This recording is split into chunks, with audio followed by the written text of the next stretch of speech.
A very good morning, guys. Welcome to our session. So, today we are going to take an overview of whatever we have covered up to this point. So, हमने numerous services देखी है and now we want to know कि in services को project के अंदर कहाँ पर importance आएगा. So, let's say अभी तुमको खुद का एक project बनाना है. You want to develop something of your own based on cloud. तो उसे कैसे करेंगे? Now we have seen the big data life cycle, right? And we are obviously going to take the use case of big data only.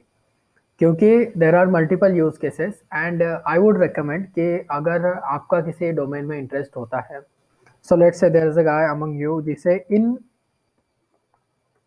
वेरिएबली automobiles में interest है. Alright, so there is a guy जिसको automobiles में interested है, there some girl जिसको fashion industry में interested है, there someone जिसको e commerce में इंटरेस्टेड है. Everyone has their own field. तो कोई ना कोई फील्ड होती है जिसके अंदर वी फील बिलोंगिंग, हमें वहां पर इंटरेस्ट होता है. So what you do is you pick up such a domain. अब जिनको कंफ्यूजन है, take your time to choose a domain. Alright, there is no such thing like मुझे तो दो चार चीजें आती है फिर मैं क्या करूँ. जस्ट पिकअप एनीथिंग, रैंडम भी पिकअप कर सकते हो. If you are good at 10 things then 10 में से कोई तो एक चीज पिकअप कर लो कि ये डोमेन है and on this XYZ domain I am going to create a project now. अब ये प्रोजेक्ट बनाने के लिए फर्स्ट ऑफ ऑल सोर्स कहाँ से मिलेगा? तो हमने AWS आर्किटेक्चर देखा है, AWS कस्टमर सक्सेस स्टोरी देखी है. That's it. You are suppose to go into customer success story और वहां पे डोमेन का फिल्टर लगा दो. So like someone is searching into healthcare, so search for AWS customer success space healthcare. तो तुम्हें healthcare का जो implemented architecture है, you will get to see that architecture कि XYZ कंपनी ने AWS को यूज करके ऐसा ऐसा आर्किटेक्चर बनाया था. अब देखो दोस्तों, सिंपल बात यह है कि वो कंपनी हो सकती है जॉनसन एंड जॉनसन, हो सकता है, या फिर तुम कोई और कंपनी देख सकते हो, तुम सिप्ला देख सकते हो. ये कंपनीज यूज करती है. Now these are established companies. तो अगर हम डायरेक्टली जाएंगे और इनका आर्किटेक्चर देखेंगे तो हमें वो पूरा डाइजेस्ट नहीं होता है एंड दैट्स फाइन. लेकिन तुम्हें उसमें वो कंपोनेंट्स ढूंढना है जो हम जानते हैं. Alright, you need to read the components जो कि अपने को पता है. जैसे हमने कल भी आर्किटेक्चर देखा था, देखो तो वहां पर वेब सर्वर, डेटाबेसेस वगैरह थे. So pretty much now that was a diagram जो हम पूरा इम्प्लीमेंट कर सकते हैं on our own.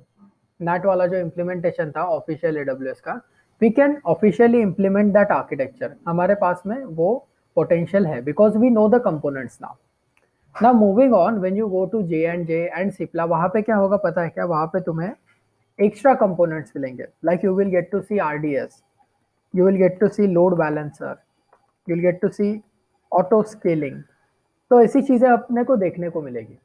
Now obviously we have not covered all of the components, but उसका जो रूट है, जो जिस्ट है, वो तुम्हें पता है. नाउ अगर ये लोड बैलेंसर और ऑटो स्केलिंग देखोगे, बेसिकली ये EC2 के कंपोनेंट सर्विसेज है.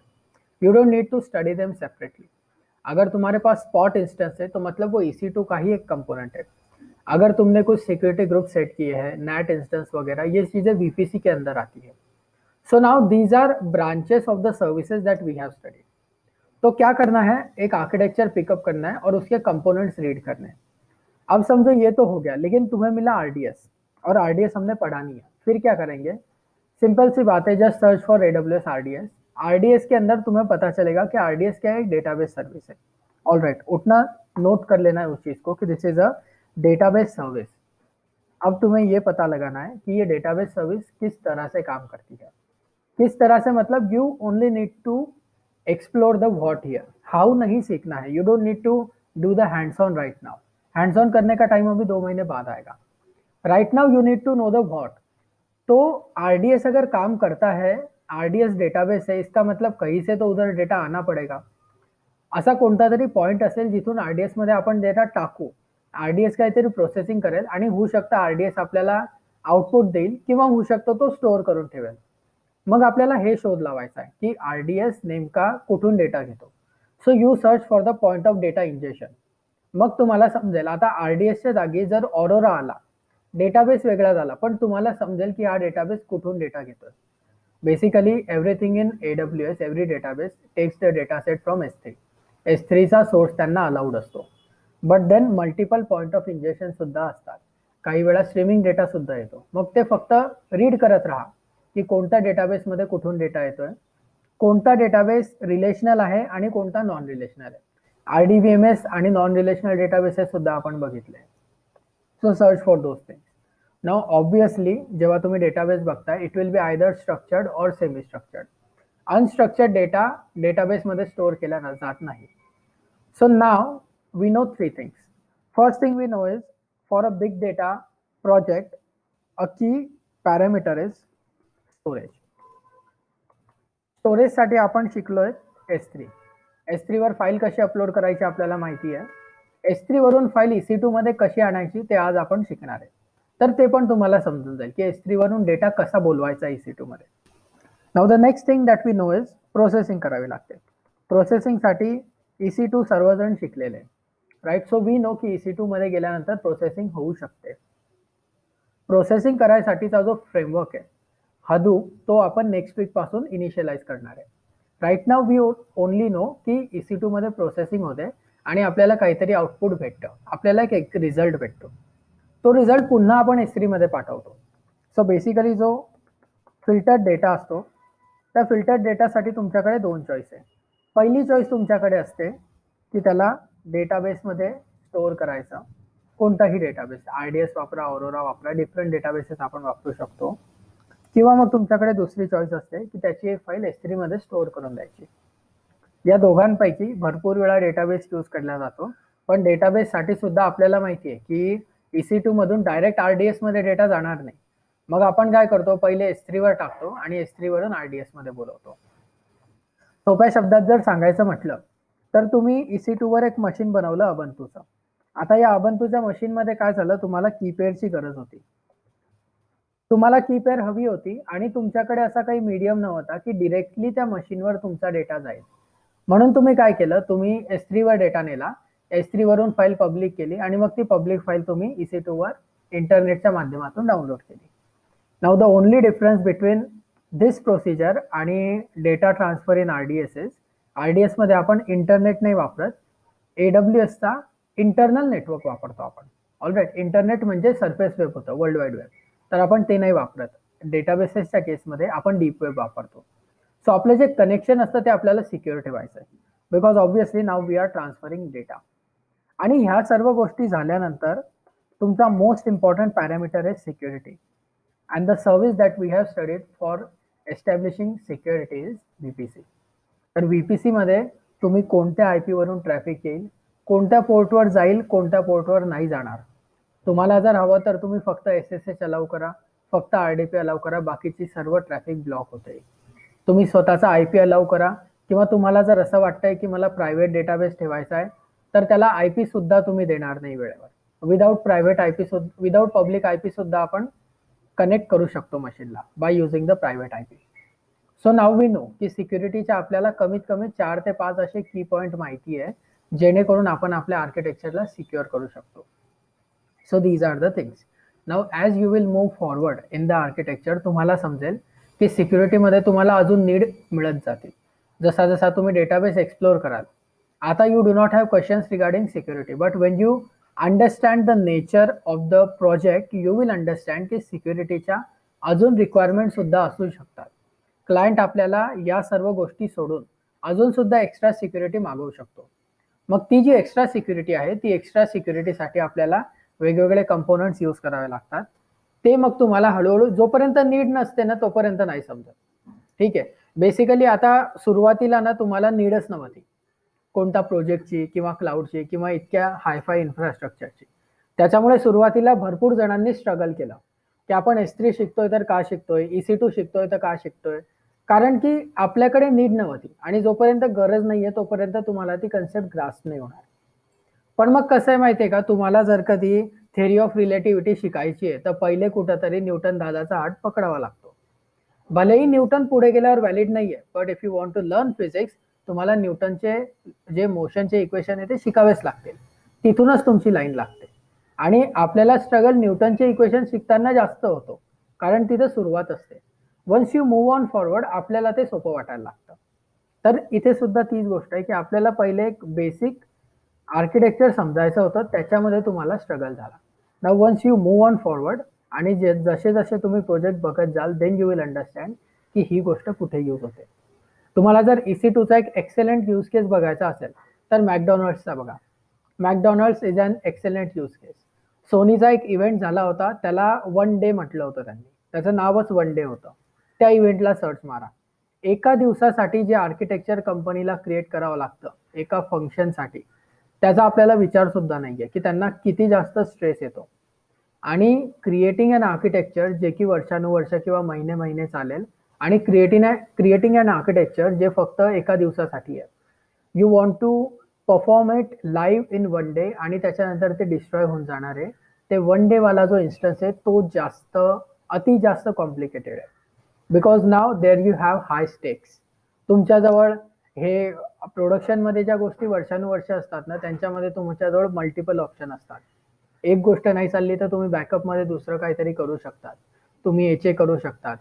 जर तुमचा वेबसाईट 365 दिवस चालणार आहे, मग त्याच्यापैकी 1-2 दिवस तो बंद झाला तर अफोर्डेबल असतं. पण जेव्हा तुमचा इव्हेंट 6 तासांचा आहे, त्या 6 तासांमध्ये 1 मिनिटाचा डाऊन टाईम सुद्धा एक्सपेक्टेड नसतो आणि तो ॲक्सेप्टेड सुद्धा नसतो. त्यामुळे क्रिएटिंग अ डेटाबेस आणि क्रिएटिंग अ आर्किटेक्चर जे इतकं रेझिलियंट असेल की 6 अवर्स तो पर्टिक्युलर पीक परफॉर्मन्स देईल, that is the most difficult task. So you study this architecture. काही नसेल, तुम्ही बघाल ना वन डे, त्याच्यात तुम्हाला समजेल की त्यांनी काय यूज केलंय. ऑटो स्केलिंग आणि EC2चे स्पॉट इन्स्टन्स, या दोन कन्सेप्टवर त्यांनी एक इव्हेंट केला होता जो की करोडोचा होता. आपण आता EC2 ऑटो स्केलिंग दोघं शिकलेलो आहे. कॅन वी इमॅजिन समथिंग ज्याच्यामधून आपल्याला करोड रुपये भेटतील? वी कॅन नॉट, कारण की आपली इमॅजिनेशन सध्या फायनाईट आहे. You have finited that imagination. जॉबपर्यंत किंवा काही गोष्टीपर्यंत किंवा आपण जे शिकतोय ते स्कूल पॅटर्नमध्ये शिकायपर्यंत. Once you let something go wild, मग तुम्हाला त्याच्यामध्ये वेगवेगळे आस्पेक्ट भेटते. Same applies to this concept also. EC2 auto scaling तुम्हालाही माहिती आहे, त्यांना सुद्धा माहिती होतं. जेव्हा तो यूज केस बघाल तेव्हा समजेल की या लोकांनी ह्या दोन गोष्टी यूज करूनच करोडो रुपये कमवले एका दिवसामध्ये, आणि आपल्याला त्या दोघं गोष्टी येतात. So whatever we have studied or whatever we are going to study is already on the global level. आपल्याला फक्त त्याचं इम्प्लिमेंटेशन आता एक्सप्लोर करायचं आहे. आणि हे जे इम्प्लिमेंटेशन एक्सप्लोरेशन आहे, दिस इज युअर ब्रेनस्टॉर्मिंग. कारण की मी कितीही तुम्हाला सोल्युशन दिले तर तुमच्या डोक्यामध्ये ते न्यूरल कनेक्शन नाही बनणार. Basically our brain is the biggest complex machine आणि तो स्वतः न्यूरल कनेक्शन बनवत असतो. सो तुम्हाला हे कस्टमर सक्सेस स्टोरी, यूट्यूबचे व्हिडिओ आणि प्रोजेक्ट वारंवार बघा हे सांगण्याचं कारण हे की तुम्हाला सुरुवातीला नाही समजत, पण तुमचं डोकं ना कुठेतरी सबकॉन्शियसली त्या गोष्टींना स्टोअर करत असतं. आणि अचानक एका दिवशी आपण एखादा असा कन्सेप्ट वाचतो ज्या कन्सेप्टने आपले मागचे 5 आर्किटेक्चर क्लिअर होऊन जातात. Those are the neural connections. ते न्यूरल कनेक्शन्स आपल्या डोक्यामध्ये वेगळे सुटलेले असतात. But once you know the bridge, ते सर्व एकसाथ एका जागी येतं and you connect the dots then. पण त्याकरता आवश्यक आहे की ते अर्धे अर्धे जे तुकडे आहे ना, ते अर्धे अर्धे आधी बनवावे लागतात. आपण काय विचार करतो माहितीये का, आतापर्यंत आपल्या एज्युकेशन सिस्टीममध्ये आपल्याला एक सवय असते. आता तुमच्यामध्ये YD कोण आहे किंवा टॉपर कोण आहे, I do not know right now. But generally जे YD लोक असतात ना, त्यांच्याशी मी स्वतः कॉन्टॅक्ट ठेवतो, कारण त्यांना थोडं कॉन्फिडन्सची गरज असते. पण या लोकांमध्ये एक गोष्ट झालेली असते की यांना 100% ग्रास्पिंग ही गोष्ट यांना सुद्धा मान्य नसते. तुम्ही जर त्यांना एखादी गोष्ट सांगितली ना, तर त्यांना माहिती असतं की आपल्याला ही गोष्ट 100% समजणार नाही. त्यांनी ह्या गोष्टीला मान्य केलेलं आहे आणि तो त्यांचा प्लस पॉइंट आहे. यांच्या अपोजिट जे पॉइंटरवाले, त्याच्यानंतर जे टॉपर किंवा ज्यांना नेहमी क्लिअर करायची सवय असते ना, ह्या लोकांना मी एखादी गोष्ट समजू शकत नाही हे मान्यच नसतं. त्यांचं सरळ इक्वेशन असतं, अरे का मला क्वांटम फिजिक्स समजत नाहीये का, नाही मग मी ते करणारच नाही. कारण की हार मान्य नाहीये, फेल्युअर मान्य नाहीये. विचार काय केलेला आहे की मी एखादी गोष्ट जर समजेल, शिकेल किंवा if I listen to something then I am suppose to understand it. 100% नाही तर मला ॲटलिस्ट 80-90% समजायला हवं, इतके हाय एक्सपेक्टेशन असतात. आणि त्या हाय एक्सपेक्टेशनमुळे हे लोक लॅक करून टाकतात. हे लोक नाही वाचणार. You will not go to projects, कारण की इनहेरेंटली तुम्ही स्वतःची मेंटॅलिटी तशी ठेवलेली आहे. Once you change your mentality, then only तुम्ही एकदा फेल्युअरशी सामोरं जायचं मन बनवलं त्याच्यानंतरच तुम्ही ते आर्किटेक्चर सक्सेस स्टोरी वाचू शकता. Because I am telling you, काय होतं माहिती का, 7 मिनिट्सची रेकॉर्डिंग असते सक्सेस स्टोरीची, आणि त्या 7 मिनिटामधून आपल्याला फक्त 2 शब्द समजतात मित्रांनो. तो माणूस कुठंतरी EC2 म्हणतो आणि कुठंतरी तो S3 म्हणतो, तर आपल्याला 2च शब्द समजतात. आपल्याला हे पण नाही समजत की ते EC2 आणि S3 त्याने कुठं बोलला, त्याच्या आधी काय होतं, नंतर काय होतं. आपल्याला फक्त ते ऐकलेलं आहे तेवढंच समजतं, आणि 7 मिनिटांमधून सगळं वाया गेलं, फक्त 2 शब्द समजले. ही गोष्ट रेग्युलर ज्याने कंटिन्युअस इव्हॉल्युशन केलेलं आहे आपल्या एज्युकेशन सिस्टीममध्ये त्याला मान्य होणार नाही. त्याच्यामुळे ह्या गोष्टीला स्ट्रगल करणं, दिस इज युअर ॲक्च्युअल टास्क. कारण की शिकणं, इम्प्लिमेंटेशन करणं हे तुम्ही एका वेळी नक्कल करून घ्याल, बट त्या फेल्युअरला आणि त्या स्ट्रगलला वारंवार इटरेशन देणं इज युअर रिअल चॅलेंज. एकदा का तुम्हाला ती गोष्ट आली, once you know that you should not quit, then no one can stop you. पण त्या गोष्टीपर्यंत जायला तुम्हाला कंटिन्युअसली ही गोष्ट करत राहावी लागेल. आणि दुसरी गोष्ट आहे, स्वतःजवळ नोट्स बनवत राहा. All right, create a plethora of notes. असं ठेवायचंच नाही की मी रेकॉर्डिंग बघितली, मला समजलं नाही, मी पुन्हा बघतो. रेकॉर्डिंग बघता बघता आपल्याकडे पॉजचं बटन आहे, कुणाचं असं व्हिडिओ प्लेअर नाही आहे ज्याच्यामध्ये व्हिडिओ पॉज होत नाही. So just pause it and take a note of something that you understood or something that you don't. ती जी नोट्स घ्यायची सवय आहे ती इनहेरंटली प्रत्येकामध्ये नाहीये. टॉपर्सने सुद्धा जे नोट्स काढलेले ते फक्त एक्झाम क्लिअर करायसाठी काढले, त्यांना नोट्स नाही म्हणत. नोट्स आर समथिंग ज्याच्यामध्ये जिस्ट असतो कन्सेप्टचा. Notes are something that you pass on to someone, आणि त्या व्यक्तीला तेवढं वाचून पूर्ण कन्सेप्ट समजतो, not in perspective of writing in to the examination. तर तुम्हाला या सर्व गोष्टी आता चालू कराव्या लागतील. मग आता आपला एक यांच्यामधला ब्रिज सुटलेला आहे की S3 मधून EC2 मध्ये कसं यायचं. तर आतापर्यंत ह्या पॉइंट पर्यंत आपण जितकं काही शिकलो ना, ते सगळं या कन्सोलवर शिकलो. या कन्सोलवर शिकलो म्हणजे काय, AWS मॅनेजमेंट कन्सोल. आपण आपल्याला XYZ सर्व्हिस हवी आहे, we would just go to this AWS management console. आपण याच्यामध्ये सर्व्हिसेस शोधूया आणि सर्व्हिसेस मधून आपण तिथे जातो. याला म्हणतात कन्सोल ऍक्सेस किंवा UI ऍक्सेस. UI का, आपण UI शिकलेलो, युजर इंटरफेस, सगळ्यात वरच्या लेवलवर जी गोष्ट आहे आपण सध्या ती स्टडी करतोय. बट आपण एक गोष्ट अजून स्टडी केली की जो माणूस CLI वर जातो, तो CLIच्या कनेक्शनवर जाणारा व्यक्ती जास्त पॉवर ठेवतो स्वतःच्या हातामध्ये, कारण त्याच्या फिंगर टिप्सवर कमांड असतात आणि त्याने एक कमांड एक्झिक्यूट केली की तुमचं पूर्ण इन्फ्रास्ट्रक्चर सेटअप ऑर डिस्ट्रॉय होऊ शकतं. So the second access is AWS CLI access. मग आज आपण AWS CLI ऍक्सेस बघू. तर AWS CLI ऍक्सेस साठी आधी आपल्याला एक गोष्ट लागेल, लेट्स गो टू EC2 आणि कन्सोल लॉन्च करून घेऊ. बिकॉज मला माझ्या अबंतूवर क्रेडेन्शियल सेटअप नाही करायचे, कारण बेसिकली आपल्याला आधी एक मशीन घ्यावी लागते आणि तिच्यावर क्रेडेन्शियल सेटअप करायला लागतात. So what will do is will launch a normal instance here. Again T2 micro is more than enough for us. 16.04 it is, ह्याला घ्यायचं आहे. Then you keep everything as it is.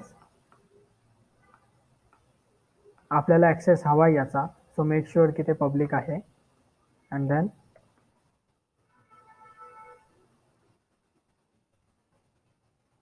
just give it a name tag, select your particular security group, review and launch. Now what we are doing here is एक instance launch केला. Instance launch करायचं कारण काय, कारण की आपल्याला या इन्स्टन्समध्ये क्रेडेन्शियल सेटअप करायचे. So let us connect with this instance.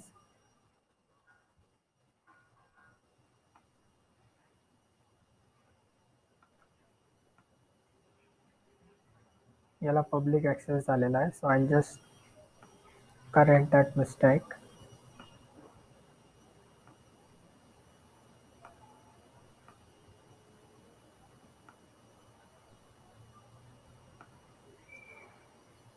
So I have the instance now. इथं माझा IP आहे.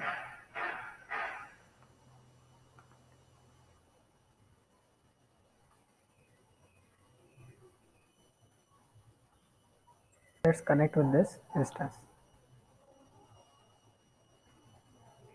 Now, once we are in, this can be your regular Ubuntu machine also. If you want, you can set up on your local Ubuntu also.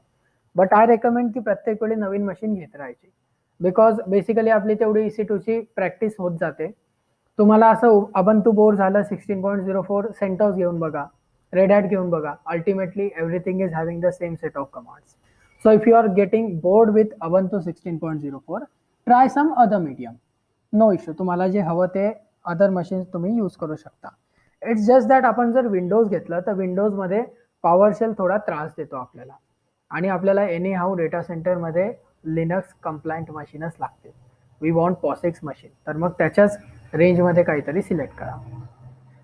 ना one of the things is if you hit LS here, ही blank machine आहे, मी कोणता AMI use नाही केलेला. So there are no pre created files here. मग मला आता याच्यावर इन्स्टॉलेशन करायचं आहे AWS CLI चा. So let's go and search for AWS CLI V2. V2 या करता कारण की CLI आल्यानंतर CLI चे सुद्धा 2 व्हर्जन होऊन गेले. एक AWS CLI फर्स्ट व्हर्जन होता, त्यानंतर त्यांनी काही नवीन कमांड्स इनकॉर्पोरेट केले यामध्ये, आणि त्या नवीन कमांड सोबत जे व्हर्जन लॉन्च झालं त्याला CLI व्हर्जन 2 असं म्हणतात. So we just search for CLI V2, आणि CLI V2 सर्च केल्यानंतर you will go to this page, installing the AWS CLI version 2. मग यामध्ये तुम्हाला तुमच्या ऑपरेटिंग सिस्टीमनुसार इथं लिंक दिलेलं आहे. So we are obviously going to Linux. लिनक्समध्ये गेल्यानंतर आपल्याला इथं कमांड्स दिलेलं आहे की कसं इन्स्टॉल करायचं. तर डायरेक्ट इथं यायचं आणि इथं 3 कमांड्स आहेत बघा.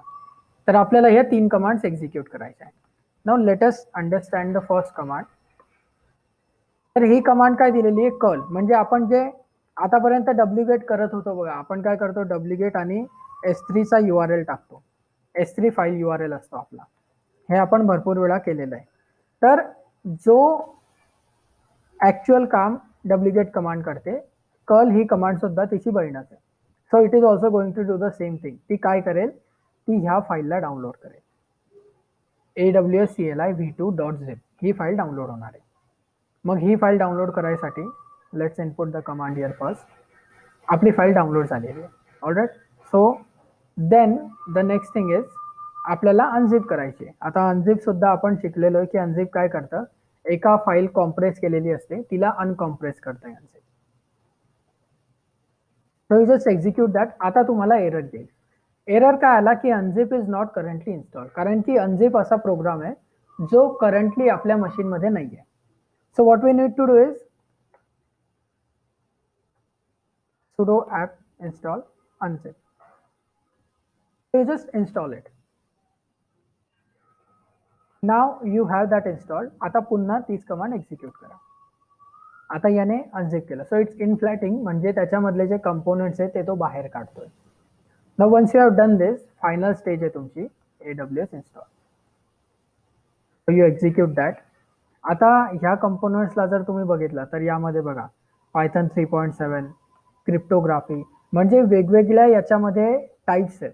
त्या वेगवेगळ्या फाईल्स याच्यामध्ये इन्फ्लेट झालेल्या आहे. म्हणजे यांनी फक्त AWS म्हणजे AWS नाही ठेवलं. AWS साठी पायथनची गरज असते, त्यांनी ती सुद्धा लायब्ररी याच्यात इन्क्लूड केली आहे. दॅट्स वाय आपण पूर्ण पॅकेज ठेवतो. आता आपलं इन्स्टॉल झालेलं आहे हे कशावरून, याने आपल्याला इथे एक आन्सर दिलेला आहे की you can now run user local AWS बिन मध्ये AWS आहे तुमचं, तर तुम्ही AWS व्हर्जन रन करू शकता. So let's check our AWS version. हे रन केल्यानंतर जास्त खाली होतं बघायला काही जणांना.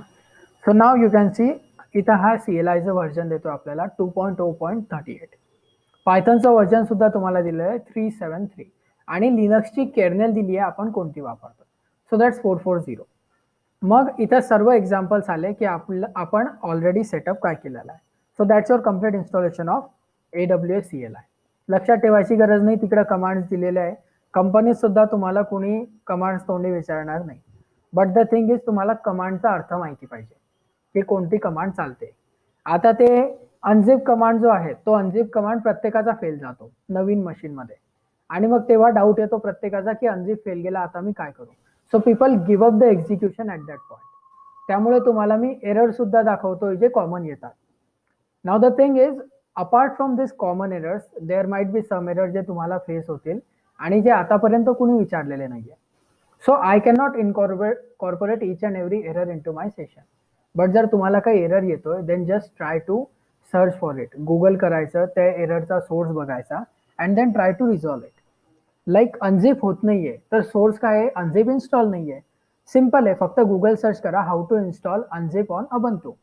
तुम्हाला कमांड मिळेल, कमांड एक्झिक्यूट करा, तुमचा एरर रिसॉल्व्ह होतो. सो स्टार्ट डुईंग दिस थिंग्स. कारण की प्रत्येक एररसाठी तुम्ही जर थांबलात ना तुम्हाला वेळ लागेल. Nothing is going to change, फक्त आपल्याला वेळ लागतो. तर जर तुम्हाला थोडी प्रोसेस स्पीडअप करायची असेल then you can try this error resolution by yourself. Otherwise आपल्याला थोडा जास्त वेळ लागेल, दुसरा काही फरक पडणार नाही. बेसिक फक्त तोच आहे. Now we have installed AWS. आता AWS इन्स्टॉल केल्यानंतर आपल्याला काय करायचं आहे, AWS कॉन्फिगर करावं लागेल. मग कॉन्फिगरेशन का करावं, तर इथं जर मी असं टाकलं AWS S3LS. आता ही कमांड आहे, तुम्हाला आधी AWS S3 च्या कमांड दाखवतो. So again we search for AWS S3 CLI. CLIचं डॉक्युमेंटेशन तुम्हाला मिळून जाईल. या डॉक्युमेंटेशनवर तुम्ही गेलात की इथं तुम्हाला कमांड मिळते. कमांड आहे LS. तर LS कमांड काय करते आपण बघितलंय. अबंतूमध्ये LS कमांड लिस्ट देते आपल्याला. For a normal Ubuntu machine LS आपल्याला कंपोनंटची लिस्ट देते. सिमिलरली S3LS काय करते, S3LS आपल्याला S3च्या सर्व कंपोनंटचा लिस्ट देते. But if I enter this command, आता हा आपल्याला एरर देतोय की अनेबल टू लोकेट क्रेडेन्शियल्स. मग क्रेडेन्शियल्स का आवश्यक आहे, कारण S3 कुठल्या अकाउंटची ते सांगायला लागेल ना त्याला. Because basically when you log in to this account, तुम्ही इथं एंटर करताना आपला ईमेल आय डी आणि पासवर्ड देतात. त्यामुळे आता तुम्ही AWSच्या एका प्रॉपर अकाउंटमध्ये, पण इथे आपण ईमेल आय डी पासवर्ड काहीच नाही दिलेला. मग मशीनला कसं समजेल की कोणत्या अकाउंटची गोष्ट चालू आहे. So what basically is happening here is आपल्याला कन्फिगरेशन करावे लागते. ह्या कन्फिगरेशन्सला म्हणतात प्रोग्रामॅटिक ऍक्सेस देणं.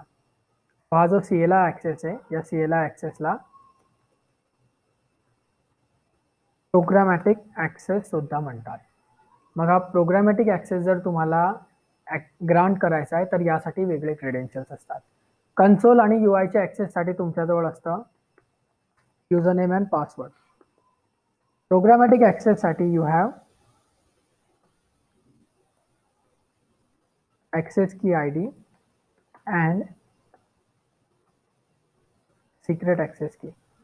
हे नावं सुरुवातीला प्रत्येकाला स्ट्रगल होतात. बेसिकली जो सिक्रेट आहे तो पासवर्ड आहे आणि जी ऍक्सेस की आहे ती रेग्युलर आपलं युजर नेम आहे, असं ट्रीट करा. सो मग आपल्याला हे मिळतील कुठं, तर आपल्याला जावं लागेल एका नवीन सर्व्हिसमध्ये आणि त्या सर्व्हिसचं नाव आहे IAM. So you click on services आणि तुम्हाला सिक्युरिटी, आयडेंटिटी अँड कंप्लायन्समध्ये पहिली सर्व्हिस मिळते IAM. So let's study this service. आता IAMचा फुल फॉर्म होतो आयडेंटिटी अँड ॲक्सेस मॅनेजमेंट.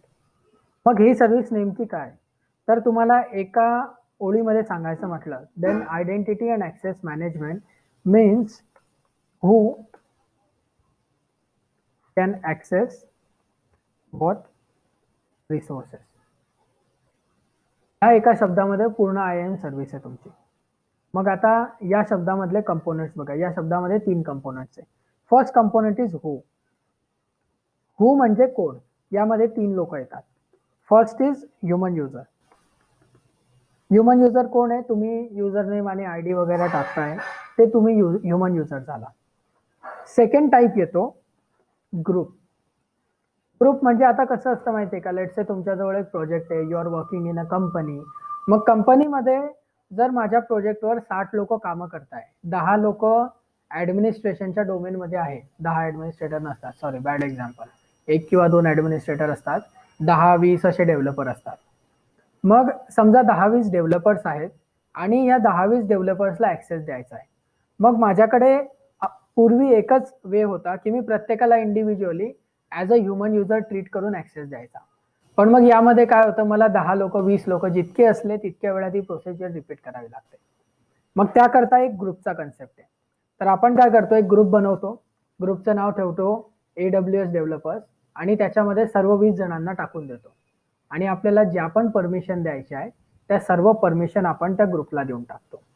मग आता काय होतं, ऑटोमॅटिकली त्याच्यामधल्या ह्युमन युजर्सला त्या परमिशन भेटतात. तिसरा युजर आहे तुमचा ऍप्लिकेशन युजर. मग ऍप्लिकेशन युजर काय, ऍप्लिकेशन युजर आपण शिकलेलो USR आणि USER मधला डिफरन्स. सो तुमचा ऍप्लिकेशन युजर जो असतो तो application user might be S3, might be EC2, might be EMR. मग आता लेट्स से तुम्ही काय केलं, तुम्ही हे सर्व शिकले. फास्ट फॉरवर्ड 1 आवर, तुम्हाला AWS CLI आता माहिती आहे. तुम्ही EC2 वर एक फाईल बनवला आणि तो फाईल EC2 वरून तुम्ही काय करणार आहे, S3 वर पाठवणार आहे. आता जेव्हा तुम्ही कमांड इनिशिएट करताय ना, कमांड इनिशिएट भलेही तुम्ही करताय, पण ती फाईल तिथे कोण घेऊन जाणार आहे, ती फाईल घेऊन जाणार आहे तुमचा EC2. तर तो जो तुमचा आहे तो ऍप्लिकेशन युजर आहे, कारण आता ते EC2चं मशीन S3 वर जाईल आणि तिथं ती फाईल सोडून येईल. तुम्ही स्वतः S3चा कन्सोल ओपन करत नाहीये. So now you have an application user. मग असे 3 टाईपचे युजर असतात. याच्यानंतर असतो ऍक्सेस. तर ऍक्सेसला थोडं नंतर बघा, पहिले व्हॉट बघा. मग व्हॉट म्हणजे काय, व्हॉट म्हणजे सर्व्हिस कोणती, तर सर्व्हिस अँड सबटाईप. याचा अर्थ काय, सर्व्हिस समजा तुम्ही पकडली S3, मग तुम्ही म्हटलं की एक ह्युमन युजर आहे, त्याचं नाव आहे शुभम पांडे. हा ह्युमन युजर ऍक्सेस करेल S3 ला. तुम्हाला S3 सोबत सांगावं लागतं की is he going to access complete S3 किंवा फक्त S3 मधला एक बकेट. तर that becomes your what. And then you have access. Access म्हणजे ऍक्शन काय घेईल, म्हणजे हा जर व्यक्ती तिथे गेला, याने जर S3 ची बकेट बघितली, तर हा ऍक्सेस करत असताना त्या ऍक्सेसमध्ये फाईल क्रिएट करू शकतो, कॉपी करू शकतो, मॉडिफाय करू शकतो, डिलीट करू शकतो. कोणकोणते ऑपरेशन्स याला अलाउड आहेत, किंवा हा ज्या फाईलचा ऍक्सेस याला आहे त्या फाईलला शेअर करू शकतो, म्हणजे आता हा अजून दुसऱ्या लोकांना बोलवेल तिथे, तर ते होऊ शकतं का, तर these are called as actions. तर AWS मध्ये या 3 गोष्टी आपण मॅनेज करतो IAM मध्ये. Who can access what. Access म्हणजे ऍक्शन्स असतात तुमच्या, कोणत्या टाईपचा ऍक्सेस असेल, आणि देन व्हॉट मध्ये कोणती सर्व्हिस आहे, हू मध्ये तुमचा माणूस आहे. So you go to IAM. IAM ही अशी सर्व्हिस आहे जी तुम्ही अकाउंट क्रिएट केल्यानंतर सगळ्यात आधी या ठिकाणी यावं लागतं. ठीक आहे, रेग्युलर प्रोसिजर काय, whenever you setup a new account, सगळ्यात आधी इथं यायचं असतं. इथं येऊन रूट ऍक्सेस डिलीट करायचा असतो, MFA ऍक्टिव्हेट करायचा असतो. जर कोणी केला नसेल then try this thing, MFA activate करून ठेवा, it is a good practice. त्याच्यानंतर you have individual IAM user. आपल्याला IAM क्रिएट करावे लागतात, it is one of the first steps. तर आपण आता ती स्टेप आता आवश्यक आहे म्हणून आपण तिथे जाऊ. So we go to users. Users मध्ये now what we have is there are 4 users here. तर या प्रत्येक युजरचा if you click on it, इथं बघा या युजरच्या डिटेल्स असतात. So if I click on the user, इथं परमिशन दिलेलं आहे. परमिशन मध्ये लिहिलंय की याला काय परमिशन असते, तर या युजरला फक्त परमिशन आहे IAM युजर चेंज पासवर्ड, आणि 3 वेगळ्या परमिशन आहे. तर कोणत्या परमिशन आहे, एक सर्व्हिस आहे अमेझॉनची SQS. तर हा युजर SQS ला ऑपरेट करू शकतो, S3 ला ऑपरेट करू शकतो, आणि SNS ला. मग आता हा युजर जर लॉग इन करेल ना, तर हा EC2 ला ऍक्सेस करू शकेल का, no. This is what happens in to the company. जेव्हा तुम्ही कंपनीत जाल तेव्हा तुम्हाला असा रिस्ट्रिक्टेड ऍक्सेस असतो. तुमच्या ऍक्सेसमध्ये EC2 नक्कीच असणार आहे, कारण की तुम्ही त्या स्पेशलायझेशनवर जाणार. बट माझ्याकडे हा जो युजर आहे याला EC2 येत नाही, मग मी याला EC2 ची परमिशनच दिली नाही. परमिशन न दिल्याने काय होतं, हा जेव्हा EC2 वर जातो तेव्हा याला एरर येतो, you are not authenticated to access this service, please contact your AWS administrator. असा एरर त्या युजरला येतो. आणि होपफुली जर तुम्ही व्यवस्थित स्टडी केला तर तो AWS ऍडमिनिस्ट्रेटर तुम्ही असाल ज्याला लोक कॉन्टॅक्ट करतील. So you have this thing. मग ही वन टाइम थिंग असते, but it is one of the admin task. One time thing काय, कारण की रोजच तुमच्या प्रोजेक्टवर नवीन लोक येणार नाही, किंवा रोजच लोक शिफ्ट नाही होणार, की कुणी डेव्ह मधून टेस्टिंग मध्ये चालला गेला, किंवा कोणी AWS वरून GCP वर चालला गेला, असं रोज नाही होत. It is once in a month thing किंवा वन्स इन अ क्वार्टर. मग ही गोष्ट आपल्याला वन्स इन अ मंथ किंवा वन्स इन अ क्वार्टर करावी लागते. Then you have groups. मग ग्रुप्समध्ये येतं की हा युजर कोणत्या ग्रुप सोबत ऍडेड आहे का, तर याला आपण सोडून देऊ, सध्या टॅक्सला आपण सोडून देऊ.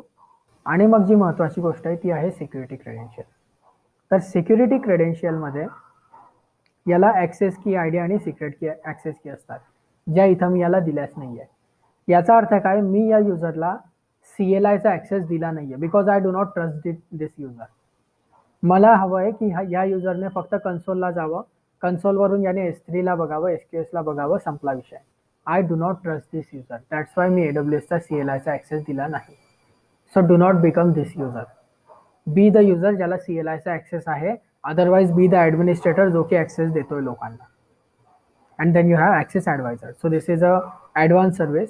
Now let's go back and try to create a user from fresh. So what you do is you click on add user. मग add user वर क्लिक केल्यानंतर it will ask you for username. तुम्हाला युजरचं नाव काय द्यायचं आहे. So let's say the name for my user is dash. Now dash is a user. जर मला हवं तर मी इथं ॲडिशनल युजर क्रिएट करू शकतो. But right now let's go with one. मग तुम्हाला सुद्धा असा युजर क्रिएट करायचा आहे. Now this is the step जिथे तुम्हाला ॲक्सेस द्यायचा असतो. माझ्या युजरला मी CLI ॲक्सेस दिला नव्हता. जर हा ॲक्सेस दिला नाही तर त्या युजरला, सॉरी हा प्रोग्रामॅटिक ॲक्सेस, तर प्रोग्रामॅटिक ॲक्सेस जर मी दिला नाही तर ॲक्सेस की आयडी आणि सिक्रेट ॲक्सेस की नाही जनरेट होत आणि तिथं ब्लँक येतं. But we want that access कारण की आपल्याला CLI सेटअप करायचं आहे. So you click on programmatic access आणि मॅनेजमेंट कन्सोलचा ॲक्सेस पण करायचा. मग इथं यू हॅव पासवर्ड, तर तुम्ही इथं पासवर्ड देऊ शकता. So let's say you setup the password at -123. हा पासवर्ड आता तुम्ही सेटअप करताय. So it is a custom password. जर तुम्हाला असं वाटतं की तुमचा जो युजर आहे त्याने नेक्स्ट टाइम नवीन पासवर्ड बनवून घ्यावा तर ह्या ऑप्शनला क्लिक करायचं, अदरवाईज याला अनटिक करायचं. हा बाय डिफॉल्ट क्लिक असतो. So untick that. नाव आपण पासवर्ड दिलेला आहे, युजर दिलेला आहे. सो आपल्याला दोन गोष्टी माहिती आहे. Let's click on permission. आता तुम्हाला सिलेक्ट करायचं आहे की त्या युजरला कोणत्या परमिशन मिळतील. मग नाव आय हॅव अ ग्रुप. ग्रुपचं नाव आहे क्लाउड क्राफ्टिंग. तुमच्याजवळ जर ग्रुप असला तर इथे येईल, नसला तर तुमच्याजवळ इथं ब्लँक येईल. दुसरा वे आहे, एकतर ग्रुप असेल, ग्रुप नसला तर तुमच्याजवळ एक गोष्ट असते की तुमचा जो अलीकडचा युजर आहे एक्झिस्टिंग त्याच्याकडून तुम्ही कॉपी करा क्रेडेन्शियल्स, किंवा मग तिसरा ऑप्शन असतो की डिरेक्ट ॲक्सेस करा. मग डिरेक्ट ॲक्सेस करा. डिरेक्ट ॲक्सेसमध्ये आता इथे तुम्ही सिलेक्ट करू शकतात. S3 टाकलं तर S3चे 4 रोल आले. यामध्ये तुम्हाला जी हवी ती पॉलिसी अप्लाय करून द्या. S3 फुल ॲक्सेस. मग हा युजर S3 बघू शकेल. जर मला EC2 टाकायचं आहे तर EC2 फुल ॲक्सेस टाका. EC2 मध्ये इथे मल्टिपल भेटतील. EC2 फुल ॲक्सेस सिलेक्ट करा. नाव लुक ॲट हिअर की इथे किती ग्रॅन्युलर ऑप्शन्स आहेत. आपण जे EC2 शिकलेलो आहे त्याच्यामध्ये CLI शिकायला गेलं तर ते इतकं डीप आहे बघा. तुमच्या प्रत्येक गोष्टीसाठी इथं नवीन नवीन ऑप्शन आहेत. तुम्हाला जर EC2 बनवायचं आहे तर EC2 मध्ये तुम्ही EC2 बनवल्यानंतर त्यासोबत दुसऱ्या कोणत्या गोष्टी यूज करणार आहे त्यांच्या प्रत्येक गोष्टीचा इथं ग्रॅन्युलर ॲक्सेस आहे. So let's do one thing. आपण याला ॲडमिनिस्ट्रेटर ॲक्सेस देऊन टाकू आपल्या युजरला. Then go to next. Tags. टॅगमध्ये जर आपण काही टॅग दिला तर हा युजर जे पण काम करेल त्याला टॅग लागून जातो. So let it be. Let's just right.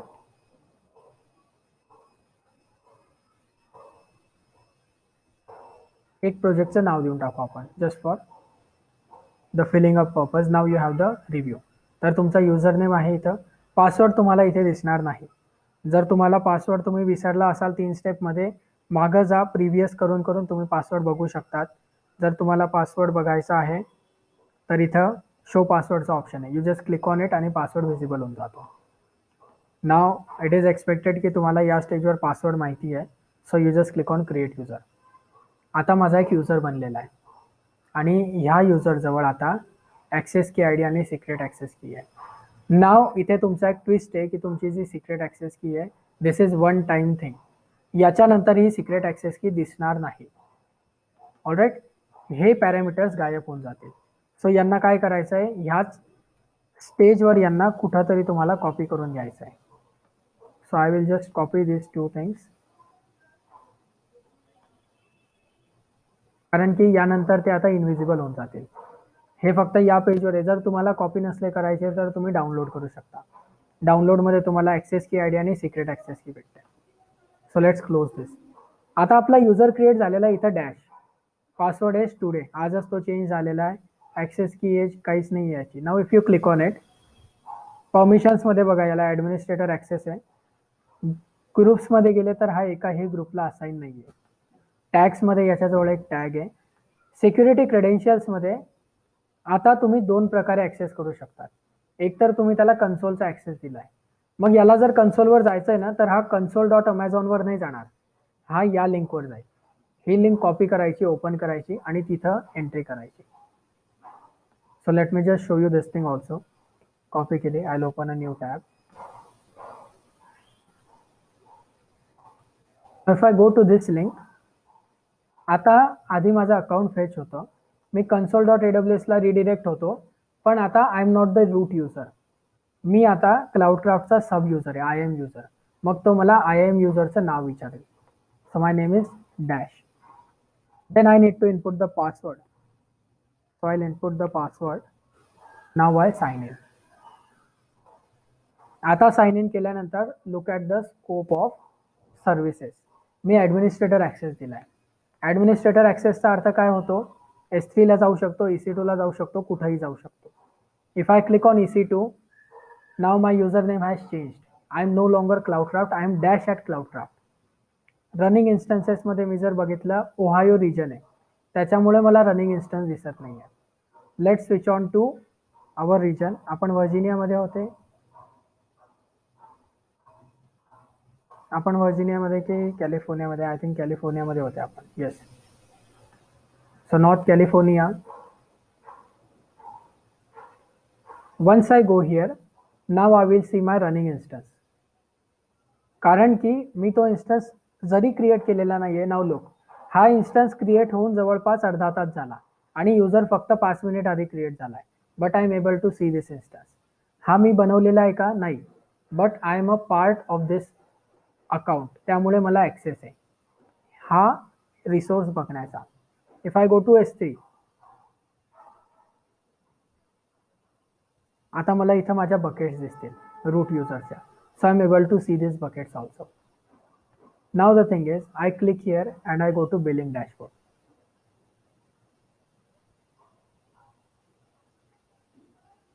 Now you have the realization, you need permissions.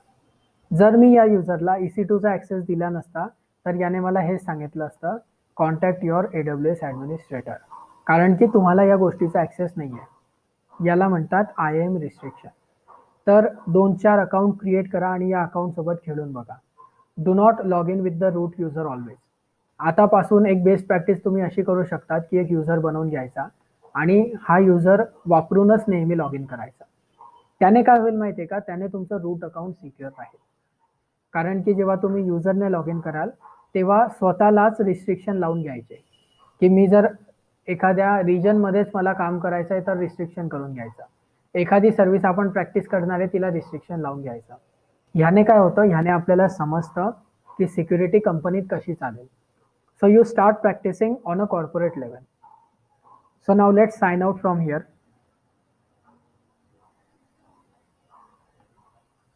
आणि वी आर बॅक हिअर.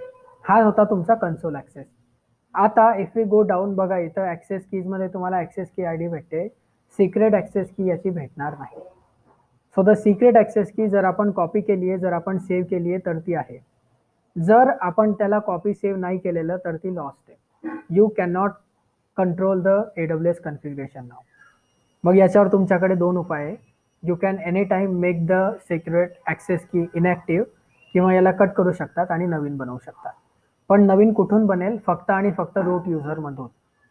जर तुम्ही डॅशमधून गेले असते तर डॅशला परमिशन नव्हती ॲक्सेस की बनवायची. तर बेसिकली आपल्याला इथूनच एक नवीन ॲक्सेस की बनवता येते. इफ यू क्लिक हिअर, पुन्हा तुम्हाला त्याने दोघं की ID शो केले बघा. So I can again download this CSV और copy this access credentials. So let's copy them. आता हे माझे नवीन क्रेडेन्शियल्स आहेत. नाव द क्वेश्चन इज, जर मी कन्सोलला गेलो आणि मी हे दोघांपैकी आता मी कोणते क्रेडेन्शियल टाकायला पाहिजे की मला ॲक्सेस मिळेल? That is the real gist of creating this access. की तुम्ही 2 क्रेडेन्शियल बनवले, मग दोघांपैकी ॲक्टिव्ह कोणतं असेल? तर त्याचं उत्तर असतं ह्या इथं स्टेटसवर. यामधला जो तुम्ही ऍक्टिव्ह ठेवलेला असेल तो ऍक्ट करेल. आता दोघं ऍक्टिव्ह आहे, त्याच्यामुळे I can input either one of this two credentials आणि ते दोघं काम करतील. So let's just do one thing, एकाला इनॅक्टिव्ह बनवून टाकू आपण. डिलीट करून टाकलं मी डिरेक्ट, इनॅक्टिव्ह पण केला नाही. So now I am having only one access I D key. ती कोणती आहे? ही की आहे. Let's go here. तर माझी वरची की आता काम करेल, खालची नवीन की मी डिलीट केलेली आहे. सो नाव लेट्स सी की याला कन्फिगर कसं करतात.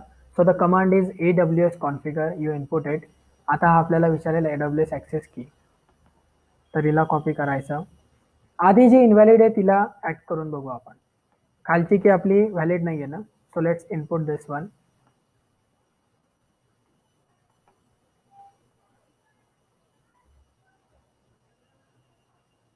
डिफॉल्ट रिजन नेम जर तुम्हाला कोणता डिफॉल्ट रिजन ठेवायचा आहे then you can input it here. Otherwise आपण याला एंटर मारू शकतो, but always have a default region. कारण डिफॉल्ट रिजनचं कामच हे असतं की तो रिजन तुमच्या ज्या एक्स्ट्रा रिसोर्सेस बनणार आहेत त्यांच्यावर आळा घालतो. So just find your default region. जर आपल्याला डिफॉल्ट रिजन माहिती नसला तर इथं जायचं आणि AWS रिजन सर्च करायचा. AWS रिजनच्या लिस्टमध्ये तुम्हाला प्रत्येक रिजनचा कोड मिळेल. तर डिफॉल्ट रिजन म्हणजे तिथे एन व्हर्जिनिया नाही लिहायचं आहे, तिथे तुम्हाला कोड टाकायचा आहे. तर तुम्हाला तो कोड माहिती करावा लागतो. कोड कसा असतो? US east 1A, US west असे कोड असतात. ह्या इथे कोड दिलेले आहे. सो नाव लेट्स से आपला जो रिजन चालतोय तो नॉर्थ कॅलिफोर्निया आहे. नॉर्थ कॅलिफोर्नियामध्ये आपला इन्स्टन्स चालतोय, बरोबर. So I will select US west 1. So you enter here US west 1. 1A 1B असं टाकू नका. रिजन म्हणजे फक्त डिजिट असतो. 1A 1B हे झोन्स असतात. So we are suppose to input the region here. Then you have default output format. तर इथं तुम्ही JSON टाकू शकतात किंवा तुम्हाला वाटलं तर इथं ब्लँक ठेवा. Nothing is going to impact it. आता आपले क्रेडेन्शियल सेट झालेले. Now let's input this command again, AWS S3LS. तर आता हा आपल्याला म्हणतोय की error occurred, invalid access key ID. कारण की आपण जी की आता इनपुट केली ना ती ऑब्सोलीट होती. या कीला आपण डिलीट करून टाकलेलं होतं. त्यामुळे इवन इफ दॅट की वॉज जस्ट क्रिएटेड 5 minutes अगो, तिला जसं तुम्ही डिलीट केलं क्विक इफेक्ट होतो. क्वेश्चन असा येतो की जर तुम्ही ॲक्सेस क्रेडेन्शियल बनवून ठेवलेले आहेत, तुम्ही ॲक्सेस क्रेडेन्शियल कुणाला तरी दिले आणि तुम्हाला असं वाटलं की तो व्यक्ती आता ट्रस्टेड नाहीये आणि तुम्ही ॲक्सेस क्रेडेन्शियल डिलीट केले, तर तुम्हाला काय वाटतं त्या व्यक्तीला ॲक्सेस मिळेल की नाही मिळेल? The answer is no. Split सेकंडमध्ये ज्या क्षणी तुम्ही ॲक्सेस की ID डिलीट केली त्या क्षणाला त्या व्यक्तीचा ॲक्सेस तिथं संपून गेलेला आहे. So these credentials are no longer valid. हे क्रेडेन्शियल्स आता काळागत झाले. Even if they were 5 minutes old, ते आता बंद झालेले आहेत कारण की तुम्ही त्यांना इनॅक्टिव्ह केलेलं आहे. So now let's configure again with the proper credentials now. तर प्रॉपर क्रेडेन्शियलमध्ये हा जुने क्रेडेन्शियल बाय डिफॉल्ट घेतो बघा. तो आपण त्याला नवीन क्रेडेन्शियल देऊ आता. त्यानंतर आपल्याला ॲक्सेस सिक्रेट ॲक्सेस की द्यायची आहे. So let's select this. He access की सिलेक्ट करताना एक गोष्ट लक्षात ठेवा, यामध्ये ना प्लस आणि फॉरवर्ड स्लॅश असतात. तर प्लस आणि फॉरवर्ड स्लॅशमुळे ही गोष्ट भरपूर वेळा कॉपी करायला कठीण असते. तर त्याला व्यवस्थित बघून कॉपी करा, कारण अर्धी की जर कॉपी झाली तर ॲक्सेस मिळत नाही. ऑब्वियस गोष्ट आहे. नाव डिफॉल्ट रिजन हाच आहे, आपल्याला हाच ठेवायचा आहे. Just input enter. फॉर्मॅट पण हाच आहे, सो जस्ट इनपुट एंटर. जेव्हा आपण काही इनपुट देत नाही तेव्हा तो मागचा इनपुट घेऊन घेतो. Now let's set AWS S3LS. आता याने आपल्या सर्व बकेटच्या फाईल्सची लिस्ट दिली आहे बघा आपल्याला. So it is telling us की S3 मध्ये कोणकोणत्या फाईल्स आहेत. मग आता तुम्हाला बकेट बनवायची आहे S3 मध्ये, इथूनच बनवायची आहे. So you input AWS S3 MB आणि S3चा URL टाकावा लागतो. हे मला कुठून समजलं? इथं जायचं, इथं बघा MB दिलेलं आहे. तर MB ला तुम्ही जर खालती थोडंसं स्क्रॉल केलं तर तुम्हाला याचं एक्झाम्पल मिळेल. जस्ट क्लिक हिअर अवेलेबल कमांड्समध्ये. नाव यू विल नो की तिला इम्प्लिमेंट कशी करायची. So it is telling you एक्झाम्पलमध्ये AWS space S3 space MB space S3:// my bucket. My bucket म्हणजे काय? त्या बकेटचं नाव जी तुम्हाला बनवायची आहे. This is the basic command. मग तुम्हाला जर एक्स्ट्रा फ्लॅग सेटअप करायचे, तुम्हाला रिजन, त्याच्यानंतर त्याचा टाईप ऑफ S3 असं सेटअप करायचं आहे, तर तुम्ही एक्स्ट्रा फ्लॅग लावू शकता. But the simple thing is एवढी command. So we go here and we make a new bucket now. Rahul बनव, कारण की राहुलची बकेट कधीच बनत नाही. So if we enter here, आता याने आपल्याला फेल्डचा ऑप्शन दिला. फेल्ड का दिला? Bucket already exist. मग बकेट ऑलरेडी एक्झिस्ट आपल्या एलएस मध्ये आहे का? It is not here.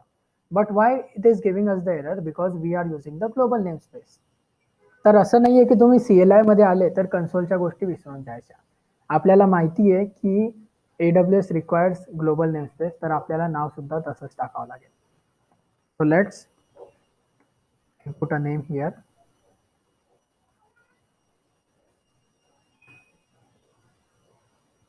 Now it has made the bucket. तर इथं तुम्हाला ऑप्शन आला make bucket Cloudcraft files. Again go AWS S3 LS. आता मला 4 बकेट दिसायला लागल्या. Cloudcraft files has been inputted now. आता लेट्स से की तुम्हाला इथं काहीतरी कॉपी करायचं आहे. आता कॉपी करायसाठी आपल्याला काहीतरी हवं आपल्याजवळ ऑलरेडी. तर इथं आपल्याजवळ AWS आहे, बरोबर. ही झिप फाईल आहे. चला झिप फाईललाच कॉपी करू आपण. कॉपी करायसाठी कमांड कोणती येईल? CP. CP कमांड कुठं मिळेल? इथून बॅक जा आणि जिथं तुम्हाला खाली कमांड्स लिहिल्या होत्या तिथं तुमच्याजवळ CP आहे. So just click on CP. CP वर जेव्हा तुम्ही क्लिक कराल तो तुम्हाला पुन्हा सांगेल की CP कशी इम्प्लिमेंट करायची. So yes, this is the example. तर इथं तुम्हाला सांगतोय तो की CP कसं करायचं. So let's go here. AWS S3 CP केल्यानंतर तुम्हाला इनपुट करायचं आहे फाईलचं नाव. So you input AWS. एक गोष्ट आतापर्यंत तुम्हाला अवगत झालेली हवी, that you need to use tab continuously. Tab use करायचा आहे. AWS CLI v2.zip पूर्ण लिहायचं नाही. All right, because there are two things. जर टॅबने वर्क केलं दॅट मीन्स की तुम्ही करेक्ट कमांड टाईप करताय. जेव्हा टॅब वर्क नाही करत तेव्हा समजून जायचं की आपल्या कमांडमध्ये घोळ आहे. तर तो बेसिक चेक असतो, त्याने तुमचे एरर अवॉइड होता फर्स्ट थिंग. आणि दुसरी गोष्ट की आपलं काम आसान होतं. So just try to incorporate this habit. Tab use करत राहायचा. Everyone has that tab button. तर त्याला इनपुट करत राहायचं. It makes your work easier. कारण की भरपूर वेळा error are nothing but a spelling mistake. So you input the name. आता आपल्याला त्याला डेस्टिनेशन द्यायची आहे. मग डेस्टिनेशन मध्ये आता इथे तुम्ही टॅब यूज नाही करू शकत, कारण की तुम्ही जे इनपुट करताय ते S3 वाला पॅरामीटर आहे आणि S3 चा पॅरामीटर तो रीड नाही करू शकत आता, until and unless you type the whole command. मग आता मी काय केलं होतं, मी क्लाउडक्राफ्ट फाइल्स नावाची एक बकेट बनवली. पण मला काय हवंय, मला हवंय की त्या बकेटमध्ये आता सब फोल्डर क्रिएट झाला पाहिजे. तर मी म्हणतोय CLI डेटा. आता हे फोल्डर एक्झिस्ट करतंय का आधी बघून घेऊ आपण. So we go to S3.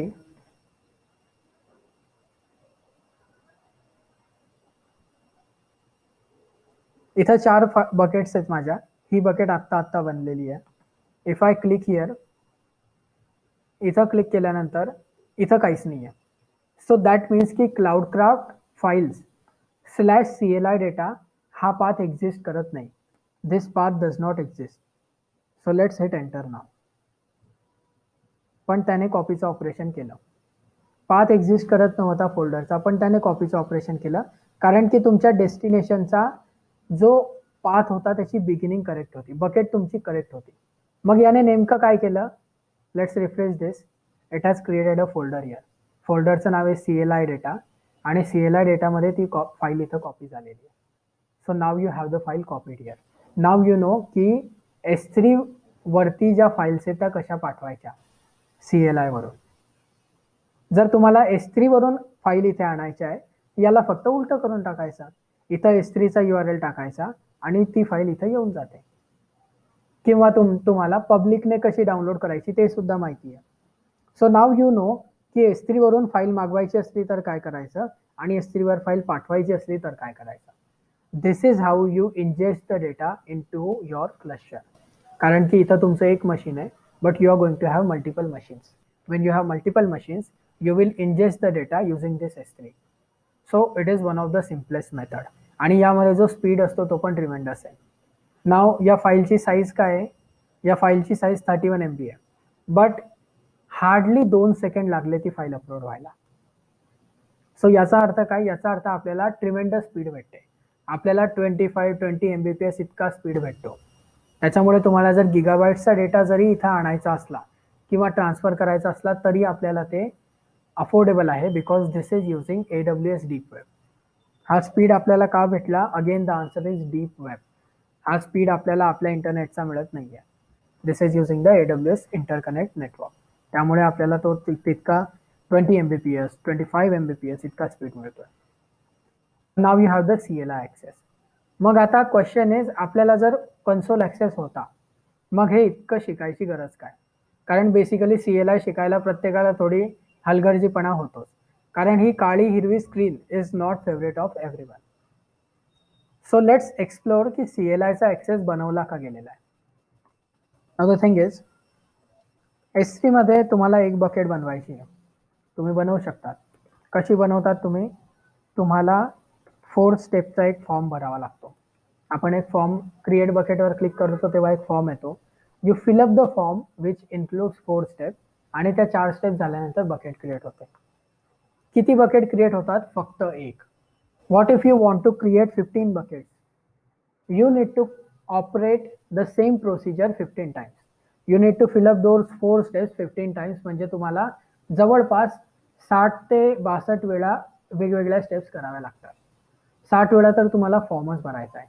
त्याच्यानंतर तुमचा जर काही छोटी मिस्टेक जरी झाली, then you need to repeat the steps. जर रिजन वेगळा झाला किंवा जर तुमचा ऑब्जेक्ट पब्लिक करायचा राहून गेला, मग तुमच्याजवळ एक्स्ट्रा स्टेप्स आहे. ॲज अपोज टू दॅट, तुम्ही CLI वरून ती गोष्ट ऑटोमेट करू शकता. कारण आता तुम्हाला फक्त एक कमांड टाकायची आहे. कमांड जरी 4 वेळा टाकावी लागली तरी it's not a big deal. तुम्हाला इथे फक्त नाव चेंज करत राहायचं आहे आणि तुमच्या फाईल बनत राहतील. So what it means is, एका कमांडवर तुमचं काम होत आहे.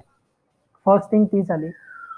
दुसरी गोष्ट, this is not only using S3, this is using EC2 also. EC2 कसं यूज करताय? Let's go here.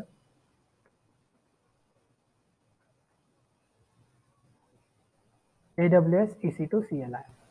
So now you will get a reference manual for CLI. मग EC2चं मॅन्युअल जे आहे ते भरपूर मोठं आहे बघा, कारण याच्यामध्ये आधीच तुम्हाला कमांड्स देऊन दिलेले आहे. यू नीड टू सर्च की आपला जो इन्स्टन्स आहे त्याकरता कमांड आपल्याला कोणती यूज करायची. आपल्याला इन्स्टन्स क्रिएट करायचा आहे, स्नॅपशॉट बनवायचा आहे, आपल्याला काय करायचं आहे. VPC क्रिएशनची कमांडसुद्धा इथे आहे. So you have everything here. Delete करायच्या कमांड्स वेगळ्या असतात, क्रिएशनच्या कमांड्स वेगळ्या असतात. So for starters, let's have this command.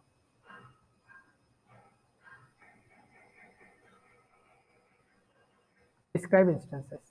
Let's see की ही कमांड काय करते. So you scroll downward, it will tell you the implementation. तर तुम्हाला फक्त AWS describe instances टाकायचं असतं, nothing else. फक्त आपल्याला इतकं इनपुट करायचं असतं. So let's go here and tell it AWS EC2 describe instances. He command काय करते? तुमच्या डिफॉल्ट रिजनमध्ये जितके इन्स्टन्सेस असतील त्या सर्वांचा इन्फॉर्मेशन तुम्हाला देते. So you have the information for all of your instances. मग जर तुमच्याकडे पर्टिक्युलर इन्स्टन्स आहे, त्या पर्टिक्युलर इन्स्टन्ससाठी तुम्ही काय करणार? All right, it is dash. So हा इन्स्टन्स मला पूर्ण इन्फॉर्मेशन देतो. इन्फॉर्मेशन कसली आहे? रिझर्वेशन आहे की नाही, ग्रुप कोणता आहे, माझा इन्स्टन्स कोणत्याच ग्रुपला बिलॉंग करत नाही. मग इन्स्टन्सेसमध्ये आले, इन्स्टन्सेसमध्ये इन्स्टन्सची इन्फॉर्मेशन चालू झाली. So it is telling you now. आता हे स्टक होतं, इथं तुम्हाला एंटर करावं लागतं, कारण की तुम्ही इंटरॅक्टिव्ह मोडमध्ये आता. तर तुम्ही खाली स्क्रॉल करू नाही शकत. इथं कमांड लाईन नाही आहे बघा. मी एंटर करेल तसं नवीन नवीन लाईन येतील. So it is telling you इन्स्टन्सचा इमेज ID कोणता आहे, इन्स्टन्स ID कोणता आहे, टाईप कोणता आहे, कीपेअर कोणती आहे, एव्हरीथिंग विल बी हिअर. तुम्ही कोणता VPC यूज केलेला आहे, तुम्ही पब्लिक IP तुम्हाला कोणता मिळाला, प्रायव्हेट IP कोणता मिळालेला आहे, all the information is given here. याचा अर्थ तुम्ही आता इथून ऑटोमेट करू शकतात गोष्टींना. Let's quit it. नाव आपण जी कमांड एक्झिक्यूट केली ती ही होती. लेट्स से तुमच्या अकाउंटमध्ये एक मशीन नाही आहे, कारण की माझ्याजवळ एक मशीन होती, बरोबर. जर मी 4, 5, 10 मशीन लॉन्च केल्या ना, तर ही इतकी इन्फॉर्मेशन, आता मी हे क्विट केलं, अशी भरपूर इन्फॉर्मेशन येते. पूर्ण त्याचा कच्चा चिट्टा असतो EC2 इन्स्टन्सचा. So now if I want to avoid that much information, मग माझ्याकडे हे ऑप्टिमाइज व्हर्जन आहे. यात काय करावं लागतं, हायफन इन्स्टन्स आय डीचा फ्लॅग टाकावा लागतो आणि पुन्हा आपल्याला इन्स्टन्स आय डी टाकावा लागतो. इन्स्टन्स आय डी कुठून मिळेल, कन्सोलवरून मिळून जातो. आपल्याला कन्सोलवर जाऊन इन्स्टन्स आय डी कसा घ्यायचा ते माहिती आहे. So you just pick up that instance I D, input it here, enter केलं, आता आपल्याला इन्स्टन्सची इन्फॉर्मेशन भेटते. So you start doing this things आणि मग वन्स यू आर कम्फर्टेबल आपण काय करतो, आपण एक स्क्रिप्ट बनवतो. त्या स्क्रिप्टमध्ये EC2 instance creation and VPC creation and cluster creation अशा 3 गोष्टी आपण लिहून टाकतो. कारण की बेसिकली आपल्याकडे प्रत्येक गोष्टीसाठी कमांड आहे. इथं तुम्हाला VPC भेटतोय म्हणजे तुम्हाला सिक्युरिटी ग्रुप सुद्धा बनवता येतील, बरोबर. यामध्ये सर्च करत जायचं असं. So you have security group creation, तुम्हाला ते पण भेटणार आहे. तुम्हाला त्याच्यामध्ये रूल कसे ॲड करायचे ते पण भेटणार आहे. So one time one command pickup करायची आणि आपण जे CLI वर करतो ते, सॉरी, आपण जे कन्सोलवर करतो ते CLI ने करून बघायचं. So you start forming a script. प्रत्येकाने आपापली बनवा, कारण की प्रत्येकाच्या EC2चा प्रेफरन्स वेगळा असेल. You will have different regions, you will have different zones, you will have different priorities. कोणी 16.04चा AMI यूज करेल, कोणी वेगळा AMI यूज करेल. मग त्या सर्व गोष्टी इनपुट करायच्या अँड ती स्क्रिप्ट तुम्ही एकदाची बनवली, तिला कॉपी केलं, इथे पेस्ट केलं की तुमचा इन्स्टन्स डिरेक्ट तिकडे स्पॉट ऑन बनतो.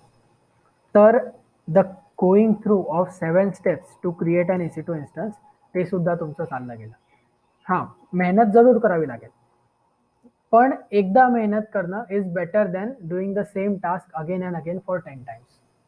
And plus, what is the plus point, once you create this script it is going to stick with you. ते स्क्रिप्ट कोणी तोडणार नाही आहे तुमच्यापासून. So let's create a script आणि तुम्ही S3वर स्टोअर करून द्या. If tomorrow you join a corporate environment and if you want the script there, just go to your S3 URL, download the script and use the script there. Because the script is of AWS, it is not your private script. So it is allowed to use it. असं कुणी नाही म्हणू शकत की तू स्वतःची script कशी काय use करतोय. Because basically what ever you have created is by using the AWS CLI. मग यामध्ये डाऊट येतो की नाही, मला लोक कसं काय करू देतील, मला असं कसं काय माझ्या प्रायव्हेट फाईल्स मी कशा काय एक्झिक्यूट करू शकतो. Now this is your answer. If you search yarn on Kubernetes, तुम्हाला बघा गिटअपची एक लिंक मिळेल. So let's go to this link. Now if you go here, या लिंकवर गेल्यानंतर तुम्हाला इथे ऑफिशियल कन्फिगरेशन फाईल्स भेटतात, ज्या फाईल्स AWSच्या बेसिसवर बनवलेल्या आहे. Look at here, AWS, Azure, GCE, GKE. ह्या फाईल्स काय आहेत, दिस इज गिटहब. गिटहबवरून अशी कोणती कंपनी आहे जिथे गिटहब अलाउड नाही आहे, there is no such company. If you go here, इथं configuration dot config default dot sh आहे बघा. You click on it and you view this. याच्यामध्ये काय, याच्यामध्ये त्याच गोष्टी आहे ज्या गोष्टी आपण आत्ता शिकलेलो आहे. So it is using those same parameters जे आपण यूज करतो आणि त्यांना यूज करून it is going to create the cluster. Cluster कशाचं बनणार आहे, कुबरनेटिसचं. सो आपल्याला कुबरनेटिस नको आहे, बट कुबरनेटिसचं इथे अवेलेबल आहे, that's why I am showing this to you. तुम्हाला जर बेसिक हवं बघा, इथं अबंतूची सुद्धा सेपरेट स्क्रिप्ट आहे. So just like you can do it on AWS, you can do it using Ubuntu also. तर वेगवेगळ्या स्क्रिप्ट आहे and this is acceptable in to the corporate. So you start building that script on your own. याला काय म्हणतात, it is called as configuration script. आणि तुम्हाला configuration script use करायची आहे यासाठी कुणाची परमिशन घेण्याची गरज नसते आणि तुम्हाला पूर्ण प्रोसेस एक्सप्लेन करायची पण गरज नसते. बट द थिंग इज, आता ही गोष्ट ना फार सोपी होऊन जाते. when you start with this thing you will face tremendous errors. EC2 एक वेळा आपण कमांड टाकली आणि लगेच बनला असं तर होणारच नाही. At least you will need 5 to 7 iteration to get the EC2 correctly. But once you have those things it is one time. ती वन टाईम बनल्यानंतर you can use it for life time. Other and unless and until तुमचा जो CLI आहे AWSचा त्याचं version बदलत नाही. when the CLI version changes you will need to change the script. Now the thing is, if you go into the company environment, तिथं लोक गधा मजदुरी करतात. All right, people are doing tremendous amount of work into the industry. So if you go there and if you are creating the instances and if you are doing those things from the console method, त्यांना ते तरी असं वाटतं की हा काहीतरी काम करतोय. But if you start using this script, यामध्ये काय होतं, बेसिकली आपण बसलेलो असतो. Alright, we have seen it. आपण फक्त बसतो, आपण एक कमांड एक्झिक्यूट करतो आणि ती कॉपी लागून जाते. आता लेट्स से तुमच्या स्क्रिप्टमध्ये ही कमांड आहे. ह्या कमांडमध्ये एक फाईल नाही, 10 फाईल आहे किंवा एक फोल्डर आहे. फोल्डर तुमचा 3 गिगाबाइट्स आहे. सो 3 गिगाबाइट्सचा folder is now being copied. तुम्ही काय केलं, तुम्ही एंटर केलं आणि ती फाईल लागून गेली कॉपीला. आता तुम्ही करता काय? You are not doing anything. काम होतंय, but you are sitting there. What this does is this creates a negative impression on the negative people. कारण की ते स्वतः निगेटिव्ह आहे. त्यांना काय वाटतं, मी जर गधा मजदुरी करेल ना, मग याने पण करायला हवी. So they have that mentality. Now they will see you as a person who is lazy or someone who is getting more than he deserves. तो उन लोगों को अपने बारे में कुछ पता नहीं होता, but now they are deciding our value. मग याकरता काय करावं लागतं, ही कॉन्फिगरेशन स्क्रिप्ट वगैरे, keep this things to your self. Alright, when you want to explain this into the interview, you say that I can create scripts, so I do the automation. असं नका सांगू त्याला की माझ्याकडे बनलेली आहे आणि मी ती वापरतो. I can create, I do create, I use automation. याने काय होतं की मी काहीतरी करतो बाबा, तुम्हाला बसवशील ना तरी सुद्धा मी काहीतरी करेल. सो भलेही तुम्ही इथं जाऊन आता काय करायचं, याला तुम्ही लावून दिलं, तुम्हाला माहिती आहे 3 GB ची फाईल कॉपी होते. Just go here. तुम्हाला कुबरनेटिस नाही आहेत, कुबरनेटिस शिकून घ्या. मशीन लर्निंग नाही आहे, शिकून घ्यायचं. सो आता तुमच्याजवळ कंपनीचं अकाउंट सुद्धा असेल, स्टार्ट लर्निंग देअर. आपलं काम असतं स्क्रिप्ट लावून द्यायची. It starts the execution. You start studying for solutions architect. Study करायचा. एकदा यू आर कॉन्फिडंट, कंपनीच्याच पैशावर सर्टिफिकेट उचलायचं. कंपनी उलट आपली तारीफ करते की this is a really good employee, this is a bright candidate because he joined us 2 months ago, 3 months ago, and he has already appeared for the examination, he has cleared the certification. कंपनीमध्ये या गोष्टीचा जो गाजावाजा होतो तो तुम्हाला तिथं गेल्यावर कळेल. All right, clearing your board exam, त्याच्यानंतर क्लिअरिंग युअर युनिव्हर्सिटी, यांच्यामध्ये आपल्याला जितकं भेटलेलं नसतं ना तितकं प्रेस तिथं कंपनीत भेटतं एका सर्टिफिकेटवर. अँड यू ओनली नो की ते करायसाठी आपल्याला किती मेहनत लागली. But the thing is you need to keep going on. कारण की हे 1-2 वर्ष जेव्हा तुम्ही कराल ना, then you will reach a position, then you will be undefiable. कारण की तेव्हा तुम्ही सी स्वीटच्या आसपास पोहोचाल. And when you reach the C suite, मग तुमची लाईफ सेटल झाली समजा. कारण की once you come in vicinity of the C suite people, you start changing the companies according to environment only. मग तिथे आपण पैसे नाही बघत किंवा आपण आपल्याला काय काम करायचं आहे ते नाही बघत. We only look at the culture and the people. आणि त्याच्यामध्ये यू स्टार्ट युअर ग्रोथ. तोपर्यंत तुम्हाला ही गोष्ट कंटिन्यू ठेवावी लागेल. And up to that point you need to keep updating your skills. तर एक गोष्ट लक्षात ठेवा की तुम्हाला जर लागायचं आहे ना, तर while you want to enter the environment, डोक्यात फक्त एकच गोल ठेवायचा की you need to study only required basis. Need to know बेसिसवरच स्टडी करायचा. आता कसं जास्त स्टडी करून फायदा नसतो. So we study Cloudera next. आता क्लाउडेरामध्ये there is a concept that's called as Cloudera manager. हा काय करतोय, it gives us a beautiful UI. We use that UI to execute Hadoop environment. Now while executing that environment, आपण जो method करतो तो we study only one standard method. याला execute करायचे there are 3 methods. 3 methods कसे आहेत, त्या 3 मेथड्सला म्हणतात पाथ A, पाथ B आणि पाथ C, असे 3 पाथ असतात. So you can do same thing. गोष्ट एकच आहे, त्याला 3 प्रोसिजरने करता येतं. द थिंग इज, तुम्हाला एक वे येतो किंवा दुसरा वे येतो. It is one and the same thing. तुम्हाला जर व्हॉट माहिती आहे तर पाथ ए, पाथ बी आणि path C are merely how. It doesn't matter if you know 1 how, 2 how और 3 हाऊस. जर तुम्हाला येतं and you know the what, you can study the hows later on also. तर we teach only 1 how, path A. आता कसं आहे, you go to talk with someone, लगेच तो एक कॅन्डिडेट दुसऱ्या कॅन्डिडेटला सांगतो. बॅचमध्ये एक हुशार असतो, अति हुशार. तो काय करतो, वेगवेगळ्या गोष्टी ऍडव्हान्स करत राहतो. तर तुम्हाला ऍडव्हान्स गोष्टी शिकायच्या आहे, फक्त क्लाउडच्या शिका. त्या फक्त कन्सोल मधल्या ऍडव्हान्स गोष्टी शिका. मग एखादी असतो त्याने काय केलं, पाथ ए सोडून पाथ बी इन्स्टॉलेशनची प्रॅक्टिस करून घेतली. पाथ बी करायला त्याला 5 डेजची एफर्ट लागले. आता 5 डेज एफर्ट झाल्यानंतर काय झालं, एक दुसरा कॅन्डिडेट होता ज्याने पाथ हे केलं. हा त्याला भेटायला गेला. त्यांचं बोलणं झालं. Obviously the person is going to tell him that मी पाथ हे कंप्लीट केलेलं आहे. लगेच तो याला म्हणतो, अरे मग तू पाथ बी नाही केलं का, तुला पाथ बी नाही येत का? That is asked in to the interviews. So this is the thing that you do not need to be expose to. तर त्याला म्हणायचं ठीक आहे, जर मला आवश्यकता पडली तर मी स्टडी करून घेईन, बट इट इज अ रिडंडन्सी.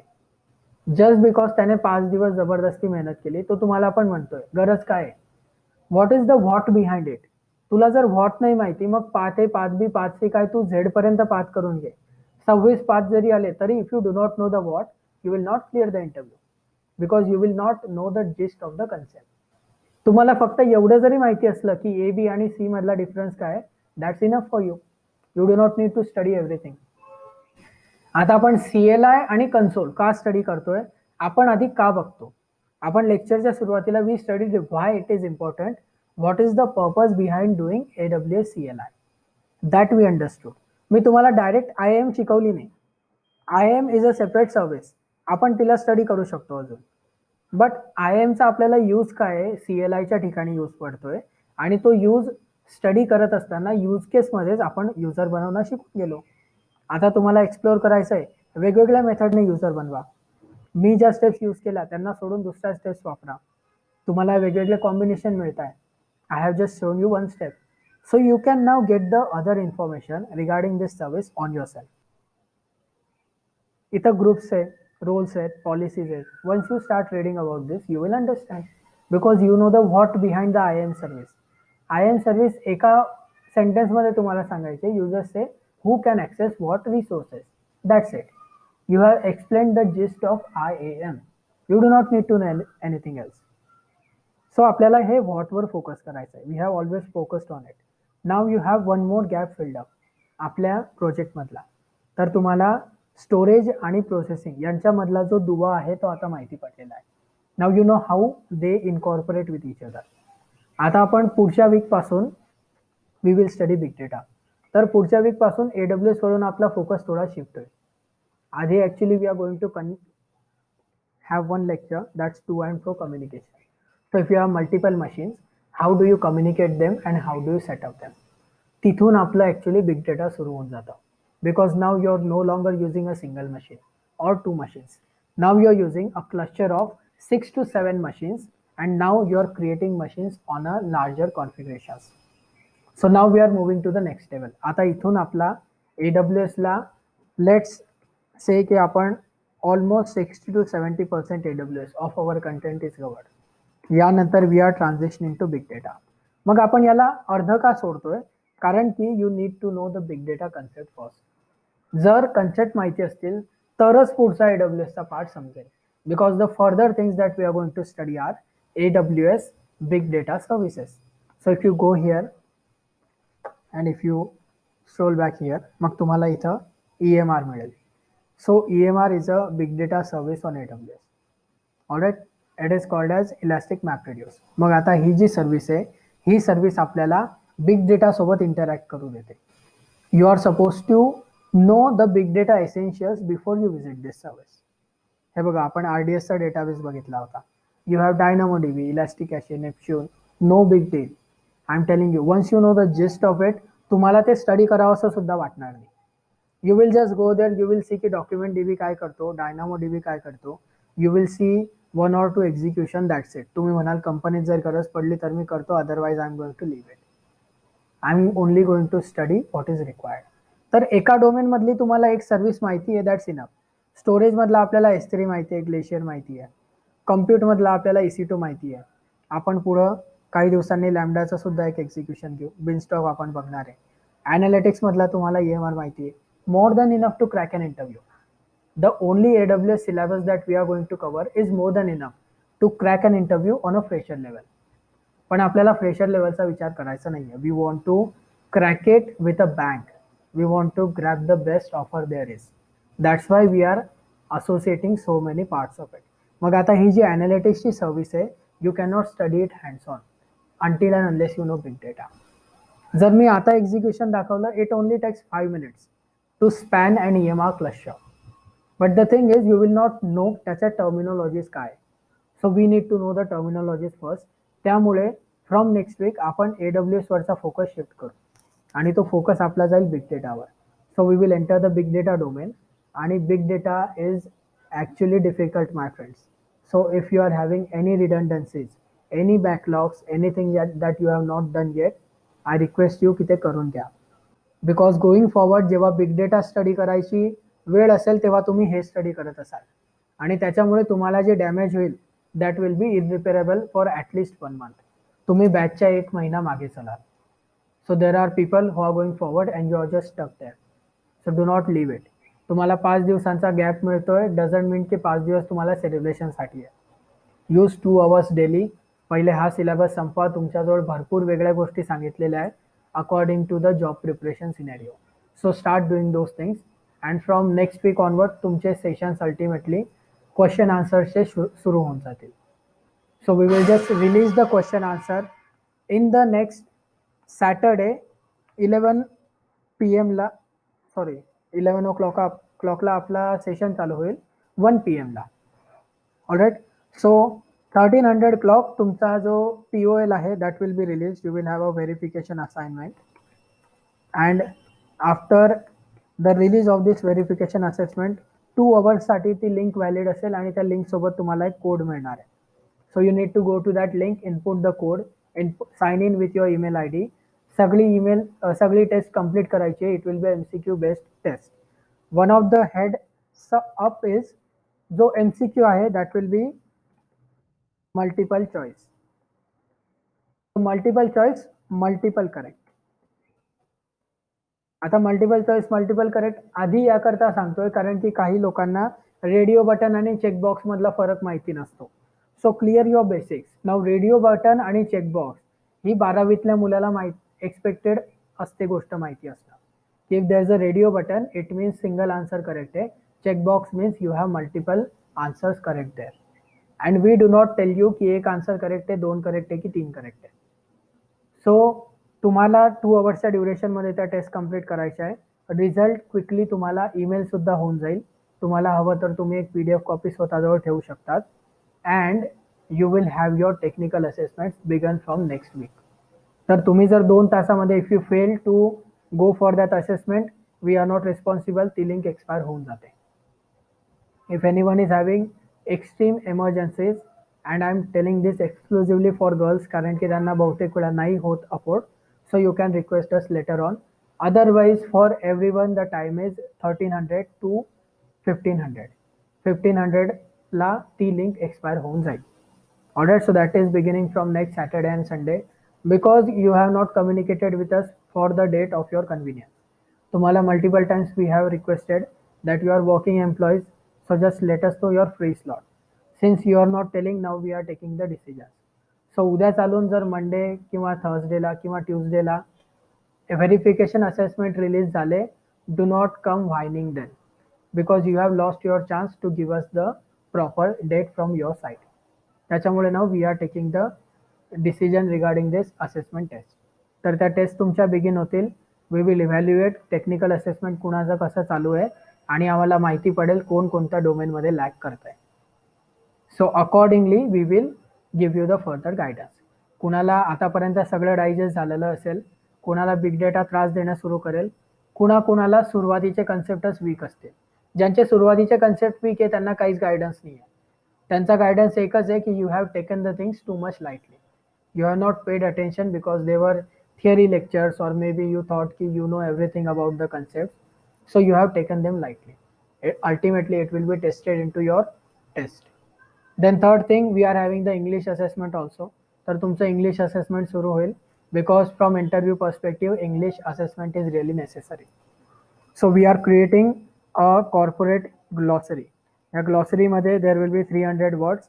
हे 300 शब्द ज्याला समजले आणि ज्याला यूज करता आले त्याने जर एक सुद्धा प्रॅक्टिकल केलं नसेल तरी तो इंटरव्ह्यू क्रॅक करू शकतो. That is my personal guarantee. The person who knows these 300 words, the 300 concepts, and can use them correct point, correct time, त्याला विदाउट एक्झिक्युशन सुद्धा जॉब लागेल. That is the importance of this glossary, but it will not be revealed to you just yet. All right, so you need to go through English assessment.